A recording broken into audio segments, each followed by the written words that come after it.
This guy called 911 on his missing wife, but he was the killer. Alright, so there's this woman named Katrina Smith. She lives in this small, quiet town in Illinois called McChesney Park, and everything seems perfect on the outside. She's married to this guy, Todd Smith. He's a financial planner, successful, and owns his own business. They seem like the perfect couple. Katrina loves his 3 daughters like her own, and they've built this life together that looks like a dream from the outside. But hold up, it's not all as great as it seems. So one day, Katrina calls her mom, Vicky, and says she's house-sitting for a friend.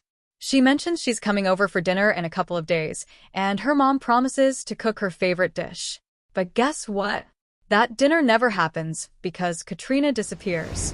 On October 23, 2012, Todd called 911 and reported Katrina missing. He tells the cops she was house-sitting, but he couldn't get a hold of her for hours. And get this, her car is found abandoned near Rock River, like someone just ditched it. There's no sign of her, no struggle, nothing. Her family is freaking out, especially her brother Chad, who flies in from Oklahoma to help with the search. The cops dive in, but things get real suspicious, real fast. Katrina's purse is found, then her phone, and towels covered in blood near where her car was left. It's obvious something bad happened. But here's where it gets interesting. Todd's behavior is off. He does this emotional appeal on TV, crying and begging for Katrina to come home, but the police are already suspicious. And why? Because Katrina had been thinking about leaving him. She was actually meeting with a divorce attorney the day before she disappeared. Now, Todd claims the last time he saw Katrina was the night before she vanished. He says she came home to do laundry and then went out to run some errands, but she never came back. But here's the twist. Katrina wasn't just house-sitting. She had moved out. She and Todd had separated, and she was ready to leave him for good.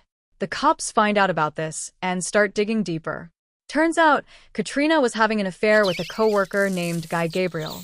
And this guy wasn't just any guy, he had a history of domestic violence.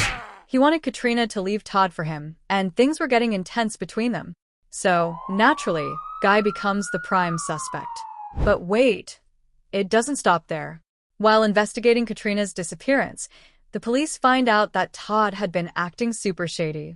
He was test driving a black Volkswagen Jetta around the same time some anonymous flyers about Katrina and Guy's affair were thrown into her workplace parking lot.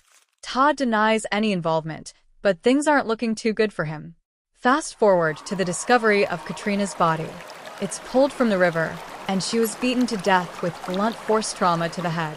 The cops go full force into the investigation and find a baseball bat in Todd's garage, with Katrina's blood on it. That's it. The evidence is piling up against him. They arrest Todd and charge him with murder. During the trial, it all comes out. Todd knew Katrina was about to leave him, and he couldn't handle it.